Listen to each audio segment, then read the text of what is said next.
வணக்கம். அமரர் கல்கியின் பொன்னியின் செல்வன் பாகம் 5 தியாக சிகரம். அத்தியாயம் 11 மண்டபம் விழுந்தது. மின்னல் வெளிச்சத்தில் அங்கே நின்று பேசியவர்கள் இருவருடைய தோற்றங்களையும் பழுவேட்டரையர் ஒரு கணம் பார்த்து தெரிந்து கொண்டார். அவர்களில் ஒருவனாகிய ரவிதாசனை இரண்டொரு தடவை அவர் தமது அரண்மனையிலேயே பார்த்ததுண்டு. அவன் மந்திர வித்தைகளில் தேர்ந்தவன் என்று நந்தினி கூறியதுண்டு. அவருடைய சகோதரன் காலாந்தக கண்டன் இந்த மந்திரவாதியை பற்றியதான் சந்தேகப்பட்டு அவரை எச்சரித்திருக்கிறான். இன்னொருவன் கடம்பூர் அரண்மனையில் வேளநாட்டம் ஆடிய தேவராளன். அவனை தாம் பார்த்தது அதுதானா முதல் தடவை? அவனுடைய உண்மை பெயர் என்ன? அப்படியும் ஒருவேளை இருக்க முடியுமா? நெடுங்காலத்துக்கு முன்பு அவரால் அரசாங்க உத்தியோகத்திலிருந்து விலக்கப்பட்ட பரமேஸ்வரனாவன். இருக்கட்டும், இவர்கள் மேலும் என்ன பேசுகிறார்கள் என்று கேட்கலாம். ரவிதாசா, நீ இப்படித்தான் வெகு காலமாக சொல்லிக் கொண்டிருக்கிறாய். நாள் நெருங்கிவிட்டது, யமன் நெருங்கிவிட்டான் என்றெல்லாம் பிதற்றுகிறாய். யமன் வந்து யார் யாரையோ கொண்டு போகிறான். ஆனால் 3 வருஷங்களாக படுத்த படுக்கையாக கிடக்கும் சுந்தர சோழனை கொண்டு போவதாக இல்லை.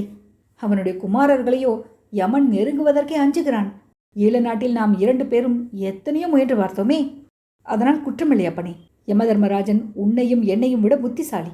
3 பேரையும் ஒரே தினத்தில் கொண்டு போவதற்காக இத்தனை காலமும் காத்து கொண்டிருந்தான். அந்த தினம் நாளைக்கு வரப்போகிறது. நல்ல வேளையாக நீயும் இங்கே வந்து சேர்ந்தாய். சரியான யமதூதன் நீ. ஏன் இப்படி நடுங்குகிறாய்? கொள்ளிட வெள்ளத்தில் அகப்பட்டு கொண்டாயா? படகு கொண்டு வந்து வைத்திருக்கிறாய் அல்லவா? வைத்திருக்கிறேன். ஆனால் படகை வெள்ளமும் காற்றும் அடித்து கொண்டு போகாமல் காப்பாற்றுவது பெரும் பாடாய் போய்விட்டது. உன்னை இத்தனை நேரம் எங்கெல்லாம் தேடுவது? ரவிதாசா, ஏன் என் உடம்பு நடுங்குகிறது என்று கேட்டாய் அல்லவா? சற்று முன்னால் யமதர்மராஜனை நான் நேருக்கு நேர் பார்த்தேன். இல்லை இல்லை, யமனுக்கு அண்ணனை பார்த்தேன். அதனால் சற்று உண்மையிலேயே பயந்து போய்விட்டேன். பரமேஸ்வரா, என்ன உளறுகிறாய்? யமனாவது அவன் அண்ணனாவது, அவர்களை கண்டு உனக்கு என்ன பயம்? அவர்கள் அல்லவா உன்னை கண்டு அஞ்ச வேண்டும். ரவிதாசன் மற்றவனை பரமேஸ்வரன் என்று அழைத்ததும் பழுவேட்டரையர் துணுக்குற்றார். தாம் சந்தேகப்பட்டது உண்மையாயிற்று. யமதர்மனுடைய அண்ணன் என்று அவன் குறிப்பிட்டது தம்மைத்தான் என்பதையும் அறிந்து கொண்டார். அவனை உடனே நெருங்கி சென்று கழுத்தை பிடித்து நிறுத்து கொள்ள வேண்டும் என்று அவர் உள்ளமும் கைகளும் துடித்தன. மேலும் அவர்களுடைய பேச்சை கேட்க வேண்டும் என்ற ஆவலினால் பொறுமையாக இருந்தார். நந்தினியை பற்றி அவர்கள் இன்னும் பேச்செடுக்கவில்லை. சுந்தர சோழரின் குடும்பத்துக்கே நாளை யமன் வரப்போகிறான் என்று மந்திரவாதி கூறியதன் கருத்தென்ன? உண்மையிலேயே ஜோதிடம் பார்த்து சொல்கிறானா? இவனுடைய மந்திர சக்தியை பற்றி நந்தினி கூறியதெல்லாம் உண்மைதானோ? ஒருவேளை இவன் கூறுகிறபடி தெய்வாதீனமாக நடந்துவிட்டால் தம்முடைய நோக்கம் நிறைவேறுவது எளிதாக போய்விடும். சோழ ராஜ்யத்தை பங்கீடு செய்ய வேண்டிய அவசியமே ஏற்படாது. ஆனால் இந்த பரமேஸ்வரன், இவனுக்கென்ன இந்த விஷயத்தில் கவலை? ஆம், 20 வருஷங்களுக்கு முன்னால் சோழகுலத்தை அழித்துவிடப் போகிறேன் என்று சபதம் செய்துவிட்டு போனவன் அல்லவா இவன்? தம்மை பற்றி தான் அவர்கள் ஏதோ பேசுகிறார்கள். என்ன சொல்கிறார்கள் கேட்கலாம். நீ என்னிடம் சொல்லியிருந்தபடி இன்று காலையே இங்கு நான் வந்தேன். ஆனால் உன்னை காணவில்லை. காற்றிலும் மழையிலும் அடிபட்டு எங்கேயாவது சமீபத்தில் ஒதுங்கி இருக்கிறாயா என்று சுற்றுப்புறம் எல்லாம் தேடி அலைந்தேன். கொள்ளிடத்து உடைப்புக்கு அருகில் ஒரு சிறிய கோவில் இருக்கிறது. அதில் யாரோ படுத்திருப்பது போல் தோன்றியது. ஒருவேளை நீதான் அசந்து தூங்குகிறாயோ என்று அருகில் போய் பார்த்தேன். யாரை பார்த்தேன் என்று நினைக்கிறாய்? சாக்சாத் பெரிய பழுவேட்டரையரைத்தான். மந்திரவாதி ஹஹா என்று உரத்து சிரித்தான். அதை கேட்ட வனத்தில் வாழும் பறவைகள் கிரீச் என்று சத்தமிட்டன. ஊமை கோட்டான்கள் உருமின. பழுவேட்டரையனை பார்த்தாயா அல்லது அவனுடைய பிசாசை பார்த்தாயா என்று ரவிதாசன் கேட்டான். இல்லை, பிசாஸ் இல்லை. குப்புறப்படுத்திருந்தவனை தொட்டு புரட்டி போட்டு முகத்தை நன்றாக உற்று பார்த்தேன். ரவிதாசா, யமனுக்கு அண்ணன்கள் 2 பேர் இருக்க முடியுமா? பழுவேட்டரையனைப் போலவே அதே முகம், அதே மீசை, அதே காயவெடுக்கல். இவற்றுடன் மனிதன் இருக்க முடியுமா? நீ பார்த்தவன் பழுவேட்டரையன் தான், சந்தேகமில்லை. நேற்று மாலை பழுவேட்டரையன் படகில் ஏறி கொள்ளிடத்தை தாண்டி கொண்டிருந்தான். கரை அருகில் வந்தபோது படகு காற்றினால் கவிழ்ந்து விட்டது. அவனுடைய பரிவாரங்களில் சிலர் தப்பி பிழைத்து கரையேறியவர்கள் இப்போது கூட கொள்ளிட கரையோரமாக அவனை தேடிக்கொண்டிருக்கிறார்கள். அவன் வெள்ளத்தில் மூழ்கி செத்து போயிருக்கலாம் என்று சந்தேகப்படுகிறார்கள். உடைப்பு வரையில் போய் பார்த்துவிட்டு அவர்கள் திரும்பி வரும்போது பேசியதை நான் கேட்டேன். ஆகையால் நீ பார்த்தவன் பழுவேட்டரையனாகவே இருக்கக்கூடும். ஒருவேளை அவனுடைய பிரேதத்தை பார்த்தாயோ என்னமோ? இல்லை இல்லை, செத்து போயிருந்தால் கண்விழிகள் தெரியுமா? நான் புரட்டி பார்த்தவனுடைய கண்கள் நன்றாக மூடியிருந்தன. களைத்து போய் தூங்கிக் கொண்டிருந்தான் போலிருக்கிறது. முட்டாளை, நீ என்ன செய்தாய்? அவனை சும்மா விட்டு வந்தாயா? தலையிலே ஒரு கல்லை தூக்கி போட்டிருக்க கூடாதா? பழுவேட்டரையன் தலையை பற்றி உனக்கு தெரியாது. அவன் தலையிலே கல்லை போட்டால் கல் தான் உடைந்து தூள் தூளாகும். அப்படியானால் கொள்ளிடத்து உடைப்பு வெள்ளத்திலாவது அவனை இழுத்து விட்டிருக்கலாமே. நான் தான் சொன்னேனே, அவனை கண்டதும் எனக்கு யமனுடைய அண்ணனை கண்டது போல் ஆகிவிட்டது. கடம்பூரில் அவன் முன்னால் வேளநாட்டம் ஆடிய போது கூட என் நெஞ்சு திக் திக் என்று அடித்து கொண்டுதான் இருந்தது. என்னை அவன் அடையாளம் கண்டு கொண்டிருந்தால் அதை நினைத்து இப்போது எதற்கு நடுங்குகிறாய்? அவன் உயிரோடு இருக்கும் வரையில் எனக்கு கொஞ்சம் திகிலாய்த்தான் இருக்கும். நீ சொன்னபடி செய்யாமல் போனோமே, அவனை வெள்ளத்தில் புரட்டி தள்ளாமல் வந்துவிட்டோமே என்று கவலையாக இருக்கிறது. ஒரு கவலையும் வேண்டாம். ஒரு விதத்தில் பெரிய பழுவேட்டரையன் உயிரோடு இருப்பதே நல்லது. அப்போதுதான் சுந்தர சோழனும் அவனுடைய பிள்ளைகளும் இறந்து ஒழிந்த பிறகு சோழ நாட்டு சிற்றரசர்கள் இரு பிரிவாய் பிரிந்து நின்று சண்டையிடுவார்கள். பழுவேற்றையர்களும் சம்புவரையர்களும் ஒரு பக்கத்திலும், கொடும்பாளூர் வேளானும் திருக்கோவலூர் மலையமானும் இன்னொரு பக்கத்திலும் இருந்து சண்டையிடுவார்கள். அது நம்முடைய நோக்கத்துக்கு மிக அனுகூலமாயிருக்கும். அவர்கள் தங்களுக்குள் சண்டையிடும்போது நாம் பாண்டிய நாட்டில் ரகசியமாக படை திரட்டி சேர்க்கலாம். ரவிதாசா, அத்தைக்கு மீசை முளைத்தால் சித்தப்பா என்ற கதையாக பேசுகிறாய். சுந்தர சோழனுக்கும் அவனுடைய இரு புதல்வர்களுக்கும் நாளைக்கு இறுதி நேர்ந்தால் அல்லவா நீ சொன்னபடி சோழ நாட்டு தலைவர்கள் சண்டை போட்டுக்கொள்வார்கள். 3 பேருக்கும் நாளைக்கே முடிவு வரும் என்பது என்ன நிச்சயம்? உனக்கு ஒரு செய்தி தெரியுமா? எதை சொல்கிறாய்? நாகைப்பட்டினத்தில் அருள்மொழிவர்மன் உயிரோடு இருக்கிறானாம். மக்கள் அவனை சூழ்ந்து கொண்டு அவனே சோழ நாட்டின் சக்கரவர்த்தி ஆக வேண்டும் என்று ஆர்ப்பரிக்கிறார்களாம். நீ கேள்விப்பட்டாயா? ரவிதாசன் மறுபடியும் சிரித்துவிட்டு, நான் கேள்விப்படவில்லை, எனக்கே அது தெரியும். அருள்மொழிவர்மனை புத்த விகாரத்திலிருந்து வெளிப்படுத்தியது யார் என்று நினைக்கிறாய்? நம் ரேவதாச கிரமவித்தனுடைய மகள் ராக்கம்மாள் தான். அவள்தான் படகோட்டி முருகையனுடைய மனைவி என்றான். அதனால் என்ன? அருள்மொழிவர்மன் வெளிப்பட்டதனால் என்ன லாபம்? அவனை இனி எப்போதும் லட்சக்கணக்கான ஜனங்கள் அல்லவா சூழ்ந்து கொண்டிருப்பார்கள். ஈழ நாட்டில் அவன் 2-3 பேருடன் இருந்தபோதே நம்முடைய முயற்சி பலிக்கவில்லையே. அதுவும் நல்லதுதான் என்று சொன்னேனே. 3 பேருக்கும் ஒரே நாளில் யமன் வருவதற்கு இருக்கும்போது, ரவிதாசா, 1,00,000 பேருக்கு மத்தியில் உள்ள இளவரசனிடம் யமன் எப்படி நெருங்குவான்? அதை நீ சொல்லவில்லையே. நெருங்குவான் அப்பனே, நெருங்குவான். யானைப்பாகனுடைய அங்குசத்தின் நுனியில் யமன் உட்கார்ந்திருப்பான். சரியான சமயத்தில் இளவரசனுடைய உயிரை வாங்குவான். பரமேச்சூரா, சோழ நாட்டு மக்கள் இளவரசனை யானை மீது ஏற்றி வைத்து ஊர்வலம் விட்டுக்கொண்டு தஞ்சையை நோக்கி வருவார்கள். அந்த யானையை ஓட்டும் பாகனுக்கு வழியில் ஏதாவது ஆபத்து வந்துவிடும். அவனுடைய இடத்தில் நம் ரேவதாச கிரமவித்தன் யானை பாகனாக அமருவான். அப்புறம் என்ன நடக்கும் என்பதை நீயே ஒருவாறு ஊகித்துக்கொள். ரவிதாசா, உன் புத்தி கூர்மைக்கு இணையில்லை என்பதை ஒத்துக்கொள்கிறேன். கிரமவித்தன் எடுத்த காரியத்தை முடிப்பான் என்று நாம் நம்பியிருக்கலாம். சுந்தர சோழன் விஷயம் என்ன? அவனுக்கு என்ன ஏற்பாடு செய்திருக்கிறாய்? பழுவேற்றையனுடைய கருவூல நிலவரையில் சோம்பன் சாம்பவனை விட்டுவிட்டு வந்திருக்கிறேன். கையில் வேலாயுதத்துடன் விட்டு வந்திருக்கிறேன். அங்கே இருந்து சுந்தர சோழன் அரண்மனைக்கு சுரங்கப்பாதை போகிறது. சுந்தர சோழன் படுத்திருக்கும் இடத்தையே சோம்பன் சாம்பவனுக்கு சுட்டி காட்டியிருக்கிறேன். 2 கண்ணும் தெரியாத குருடன் கூட நான் குறிப்பிட்ட இடத்தில் நின்று வேலை எறிந்து சுந்தர சோழனை கொன்று விடலாம். சோம்பன் சாம்பவனை அவசரப்படாதே, நாளை வரையில் பொறுத்து கொண்டிரு என்று எச்சரித்து விட்டு வந்திருக்கிறேன். அது எதற்காக? சமயம் நேரும்போது காரியத்தை முடித்தால் அல்லவா நல்லது. முட்டாள், சுந்தர சோழன் முன்னதாக கொலையுண்டால் அந்த செய்தி கேட்டதும் அவன் குமாரர்கள் இருவரும் ஜாக்கிரதையாகி விடமாட்டார்களா? அந்த நோயாளி கிழவன் இறந்துதான் என்ன உபயோகம்? அது இருக்கட்டும், நீ என்ன செய்தி கொண்டு வந்திருக்கிறாய்? கடம்பூர் மாளிகையில் எல்லோரும் எப்படி இருக்கிறார்கள்? அங்கே நாளை இரவு நடக்கப் போகிற காரியமல்லவா எல்லாவற்றையும் விட முக்கியமானது. கடம்பூரில் எல்லாம் கோலாகலமாய்த்தான் இருந்து வருகிறது. கல்யாண பேச்சும் காதல் நாடகங்களுமாய் இருக்கின்றன. நீ என்னமோ அந்த பழுவூர் ராணியை நம்பியிருப்பது எனக்கு பிடிக்கவே இல்லை. பழுவூர் ராணி அவள் பாண்டிமாதேவி என்று சொல். வீரபாண்டியர் இறப்பதற்கு 2 நாளைக்கு முன்னால் அவளை தம் பட்ட மகிழ்ச்சியாக்கி கொண்டதை மறந்து விட்டாயா? வீரபாண்டியர் மரணத்துக்கு பழிக்கு பழி வாங்க அவள் சபதம் செய்திருப்பதை மறந்து விட்டாயா? 1 வாரத்துக்கு முன்னால் இதே இடத்தில் அவள் பாண்டியகுமாரன் கையிலிருந்து பாண்டியகுலத்து வீரவாளை பெற்றுக்கொள்ளவில்லையா? ஆமாம் ஆமாம். ஆனால் நேற்று மாலை உன் பாண்டிமாதேவி வீரநாராயண ஏரியில் உல்லாச படகு யாத்திரை செய்துவிட்டு திரும்பி வந்ததை நீ பார்த்திருக்க வேண்டும். உல்லாசமாயிராமல் பின் எப்படி இருக்க வேண்டும்? மனத்தில் உள்ளதை மறைத்து வைத்திருக்கும் வித்தையை நந்தினியைப் போல் கற்றிருப்பவர் யாரும் கிடையாது. இல்லாவிட்டால் பழுவேற்றையரின் அரண்மனையில் 3 வருஷம் காலம் தள்ள முடியுமா? அங்கே இருந்தபடி நம்முடைய காரியங்களுக்கு இவ்வளவு உதவிதான் செய்திருக்க முடியுமா? ஆமாம், பழுவேற்றையனை நீ சற்று முன் கொள்ளிடக்கரை துர்க்கையம்மன் கோவிலில் பார்த்ததாக கூறினாயே. அவனை ஏற்றி வந்த படகு கவிழ்ந்ததை பற்றி நானும் கேள்விப்பட்டேன். பழுவேற்றையன் எப்போது கடம்பூரில் இருந்து புறப்பட்டான்? ஏனென்று எனக்கு உறுதியாக தெரியாது. மதுராந்தகத்தேவனை கடம்பூருக்கு அழைத்து வர புறப்பட்டதாக சொன்னார்கள். நேற்று காலை பழுவேற்றையன் கிளம்பி சென்றான். அவன் சென்ற பிறகு இளவரசர்கள் வேட்டையாடச் சென்றார்கள். இளவரசிகள் வீரநாராயண ஏரிக்கு ஜலக்கிரீடை செய்ய சென்றார்கள். இளவரசர்களும் இளவரசிகளும் திரும்பி வந்த குதூகலமான காட்சியை நீ பார்த்திருந்தாயானால் இவ்வளவு நம்பிக்கையோடு பேச மாட்டாய். அதை பற்றி நீ கொஞ்சமும் கவலைப்பட வேண்டாம். பழுவேற்றையனை தஞ்சைக்கு அனுப்பி வைத்ததிலிருந்தே பாண்டிமாதேவியின் மனதை அறிந்து கொள்ளலாமே. பெண்களின் மனதை யாரால் அறிய முடியும்? அந்த கிழவனை ஊருக்கு அனுப்பியது பழிவாங்கும் நோக்கத்துக்காகவும் இருக்கலாம், காதல் நாடகம் நடத்துவதற்காகவும் இருக்கலாம். என்ன உளறுகிறாய்? பரமேஸ்வரா, நந்தினி அந்த பழைய கதையை அடியோடு மறந்துவிட்டாள். கரிகாலனை அவள் இப்போது விஷம் போல துவேஷிக்கிறாள். கரிகாலனை பற்றி நான் சொல்லவில்லை. அவனுடைய தூதன் வந்தியத்தேவனை பற்றி சொல்கிறேன். 2-3 தடவை நந்தினி அவனை தப்பிச் செல்லும்படி விட்டதை நீ மறந்து விட்டாயா? மந்திரவாதி கலகலவென்று சிரித்துவிட்டு, ஆமாம், வந்தியத்தேவன் எதற்காக பிழைத்திருக்கிறான் என்பது சீக்கிரத்திலேயே தெரியும். அது தெரியும் போது நீ மட்டும்தான் ஆச்சரியப்படுவாய் என்று எண்ணாதே. இன்னும் ரொம்ப பேர் ஆச்சரியப்படுவார்கள். முக்கியமாக சுந்தர சோழரின் செல்வக்குமாரி குந்தவை ஆச்சரியப்படுவாள்.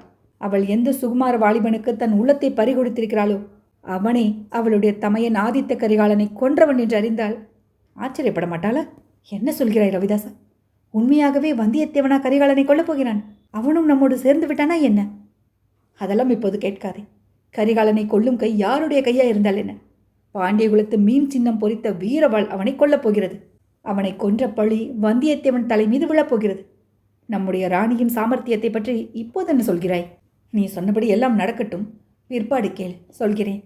வேறு எது நடந்தாலும் நடக்காவிட்டாலும் கரிகாலனுடைய ஆவி நாளை இரவுக்குள் பிரிவது நிச்சயம். நந்தினி ஏற்றுக்கொண்ட பொறுப்பை நிறைவேற்றியே தீர்வாள். நம்முடைய பொறுப்பையும் நாம் நிறைவேற்ற வேண்டும். நம்முடைய பொறுப்பு என்ன? நாளை இரவு கடம்பூர் மாளிகையிலிருந்து வெளியேறும் சுரங்கப்பாதையில் ஆயத்தமாக காத்திருக்க வேண்டும். காரியம் முடிந்ததும் நந்தினி அதன் வழியாக வருவாள். அவளை அழைத்து கொண்டு இரவுக்கிரவே கொல்லிமலையை அடைந்துவிட வேண்டும். அங்கே இருந்து கொண்டு சோழ நாட்டில் நடைபெறும் அல்லோல கல்லோலத்தை பார்த்து கொண்டிருப்போம். ஒருவேளை சௌகரியப்பட்டால் என்ன? பழுவேற்றையரின் கருவூல நிலவரையில் சேர்த்து வைத்திருக்கும் பொருள்களை எல்லாம் சுரங்கப்பாதை வழியாக கொண்டு போய் சேர்க்க வேண்டும். சோழ நாட்டு பொக்கிஷத்திலிருந்து கொண்டு போன பொருள்களை கொண்டே சோழ நாட்டின் மீது போர் தொடுக்க படை திரட்டுவது எவ்வளவு பொருத்தமாயிருக்கும். இவ்விதம் கூறிவிட்டு மறுபடியும் ரவிதாசன் சிரித்தான். தேவராளனாக நடித்த பரமேஸ்வரன், சரி சரி, ஆகாச கோட்டையை ரொம்ப பெரிதாக கட்டிவிடாதே. முதலில் கொள்ளிடத்தை தாண்டி அக்கறையை அடைந்து கடம்பூர் போய் சேரலாம். கடம்பூரில் நீ சொன்னபடி எல்லாம் நடக்கட்டும். பிறகு பழுவேற்றையனுடைய பொக்கிஷத்தை கொள்ளையடிப்பது பற்றி யோசிக்கலாம். என்ன சொல்கிறாய்? இப்போதே கிளம்பலாமா? இரவே கொள்ளிடத்தை தாண்டி விடுவோமா என்றான். வேண்டாம் வேண்டாம், பொழுது விடிந்ததும் படகில் ஏறினால் போதும். அதற்குள் காற்றும் நன்றாக அடங்கிவிடும். ஆற்று வெள்ளமும் கொஞ்சம் குறைந்துவிடும். அப்படியானால் இன்றிரவு இந்த பள்ளிப்படை மண்டபத்திலேயே படுத்திருக்கலாமா? ரவிதாசன் சற்று யோசித்தான். அப்போது சற்று தூரத்தில் நரிகள் ஊளையிடும் சத்தம் கேட்டது. ரவிதாசனுடைய உடல் நடுங்கிற்று. ரவிதாசா, கேவலம் நரிகளின் குரலை கேட்டு ஏன் இப்படி நடுங்குகிறாய் என்றான் தேவராளன். அப்பனே, கோடிக்கரை புதை சேற்றில் கழுத்து வரையில் நீ புதைப்பட்டிருந்து சுற்றிலும் 100 நரிகள் நின்று உன்னை தின்பதற்காக காத்திருக்கும் பயங்கரத்தை நீ அனுபவித்திருந்தால் இப்படி சொல்ல மாட்டாய். சிங்கத்தின் கர்ஜனையையும் மத யானையின் ஓலத்தையும் கேட்டு எனக்கு பயம் உண்டாவதில்லை. நரியின் ஓலையை கேட்டால் குலை நடுங்குகிறது. வா, இந்த சுடுகாட்டில் ராத்தங்க வேண்டாம். வேறு எங்கேயாவது கிராமத்துக்கு பக்கமாயுள்ள கோவில் அல்லது சத்திரத்தில் தூங்குவோம். இல்லாவிட்டால் கொள்ளிடக்கரையில் உள்ள துர்கை கோவிலை பற்றி சொன்னாயே, அங்கே போவோம். இன்னமும் அந்த கிழவன் அங்கே படுத்திருந்தால் வெள்ளத்தில் அவனை இழுத்து போட்டு விடலாம். அதுவே அவனுக்கு நாம் செய்யும் பேருதவியாக இருக்கும். நாளைக்கு மறுநாள் வரையில் அவன் உயிரோடு இருந்தால் ரொம்பவும் மனத்துயரத்துக்கு ஆளாக நேரிடும். மேற்கூறிய சம்பாஷணையை ஏறக்குறைய ஒன்று விடாமல் பெரிய பழுவேட்டரையர் கேட்டுக்கொண்டிருந்தார். அவர்கள் பேசிய ஒவ்வொரு வார்த்தையும் அவருடைய செவிகளில் ஈயத்தை காய்ச்சி ஊற்றுவது போல் இருந்தது. அவருடைய நெஞ்சு ஒரு பெரிய எரிமலையின் கர்ப்பத்தை போல தீ குழம்பாகி கொதித்தது. தாம் காதலித்து கல்யாணம் செய்து கொண்ட பெண் வீரபாண்டியன் மரணத்துக்காக சோழகுலத்தின் மீது பழிவாங்க வந்தவள் என்பதும் 3 வருஷங்களாக அவள் தம்மை ஏமாற்றி வருகிறாள் என்பதும் சொல்ல முடியாத வேதனையையும் அவமானத்தையும் அவருக்கு உண்டாக்கின. 6 தலைமுறையாக சோழர் குலத்துக்கும் பழுவூர் வம்சத்துக்கும் நிலை பெற்று வளர்ந்து வரும் உறவுகளை அச்சமயம் பழுவேட்டரையர் நினைத்து கொண்டார். பார்க்க போனால் சுந்தர சோழனும் அவனுடைய மக்களும் யார்? சுந்தர சோழனுடைய பாட்டி பழுவூர் வம்சத்தை சேர்ந்தவள் அல்லவா? சுந்தர சோழனுடைய மக்கள் மீது தமக்கு ஏற்பட்ட கோபமெல்லாம் சமீப காலத்ததல்லவா? ஆதித்த கரிகாலன் ஏதோ சிறுபிள்ளைத்தனமாக நடந்து கொண்டான் என்பதற்காகவும் மலையமானை தமக்கு பிடிக்கவில்லை என்பதற்காகவும் எவ்வளவு பயங்கரமான சதி செயல்களுக்கு இடம் கொடுத்து விட்டோம். சோழர் குலத்தின் தீரா பகைவர்களான பாண்டிய நாட்டு சதிகாரர்கள் நம்முடைய அரண்மனையில் இருந்து கொண்டு நம்முடைய நிலவரை பொக்கிஷத்திலிருந்து திருடி போன பொருள்களை கொண்டு சோழகுலத்துக்கு விரோதமாக சதிகார செயல்களை செய்ய அல்லவா இடம் கொடுத்து விட்டோம். ஆகா, இந்த சண்டாளர்கள் சொன்னபடி நாளை இரவுக்குள் 3 இடங்களில் 3 பயங்கரமான கொலைகள் நடக்கப் போகின்றனவா? நம்முடைய உடலில் மூச்சு இருக்கும் வரையில் முயன்று அவற்றை தடுத்தே ஆக வேண்டும்.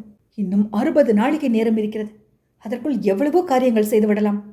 இரவுக்கிரவே குடந்தை சென்று தஞ்சைக்கும் நாகைப்பட்டினத்துக்கும் செய்தி அனுப்பிவிட்டு கடம்பூருக்கு கிளம்ப வேண்டும். இந்த பாதகர்கள் அங்கே போய் சேர்வதற்குள் நாம் போய்விட வேண்டும். இவர்களை கடம்பூர் வரும்படி விடுவதா? இந்த இடத்திலேயே இவர்களை கொன்று போட்டுவிட்டு போய்விடுவது நல்லதல்லவா? நம்மிடம் ஆயுதம் ஒன்றுமில்லை. இல்லாவிட்டால் என்ன? வஜ்ராயுதத்தை நிகர்த்த நம் கைகள் இருக்கும்போது வேறு ஆயுதம் எதற்கு? ஆனால் இவர்கள் ஒருவேளை சிறிய கத்திகள் இடையில் சொருகி வைத்திருக்கக்கூடும். அவற்றை எடுப்பதற்கே இடம் கொடாமல் 2 பேருடைய கழுத்தையும் இறுக பிடித்து நிறுத்து கொண்டு விட வேண்டும். ஆனால் அவ்வாறு இவர்களுடன் இந்த இடத்தில் சண்டை பிடிப்பது உசிதமா? இவர்களிடம் தெரிந்து கொள்ள வேண்டிய விஷயங்களை தெரிந்து கொண்டாகிவிட்டது. நாம் வழிபடும் குல தெய்வமாகிய துர்கா பரமேஸ்வரியே படகு கவிழச் செய்து இந்த பயங்கரமான ரகசியங்களை தெரிந்து கொள்ளும்படியாகவும் செய்திருக்கிறாள். சக்கரவர்த்திக்கும் அவருடைய குமாரர்களுக்கும் விபத்து நேரிடாமல் பாதுகாப்பதல்லவோ நம்முடைய முக்கியமான கடமை. அதிலும் கடம்போரில் கரிகாலனுக்கு எதுவும் நேராமல் தடுப்பது மிக மிக முக்கியமானது. அப்படி ஏதாவது நேர்ந்து விட்டால் நமக்கும் நமது குலத்துக்கும் அழியாத பழிச்சொல் ஏற்பட்டுவிடும். 6 தலைமுறையாக சோழ குலத்துக்கு பழுவூர் வம்சத்தினர் செய்திருக்கும் உதவிகள் எல்லாம் மறைந்து மண்ணாகிவிடும். பெண் என்று எண்ணி நமது அரண்மனையில் கொண்டு வந்து வைத்திருந்த அரக்கியினால் கரிகாலன் கொல்லப்பட்டால் அதை காட்டிலும் நமக்கு நேரக்கூடிய அவக்கேடு வேறு ஒன்றுமில்லை. ஆகா, அத்தகைய அழகிய வடிவத்திற்குள்ளே அவ்வளவு பயங்கரமான ஆழக்கால விஷம் நிறைந்திருக்க முடியுமா? 3 உலகத்தையும் மயக்கக்கூடிய மோகன புன்னகைக்கு பின்னால் இவ்வளவு வஞ்சகம் மறைந்திருக்க முடியுமா? இந்த சண்டாளர்கள் சற்று முன்னால் சொன்னதெல்லாம் உண்மையாக இருக்க முடியுமா? பழுவேற்றையருடைய உள்ளத்தில் கோபத்தை கொழுந்துவிட்டு எறியும்படி செய்த அந்த சதிகாரர்களின் வார்த்தைகள் ஒரு விதத்தில் அவருக்கு சிறிது திருப்தியையும் அளித்திருந்தன.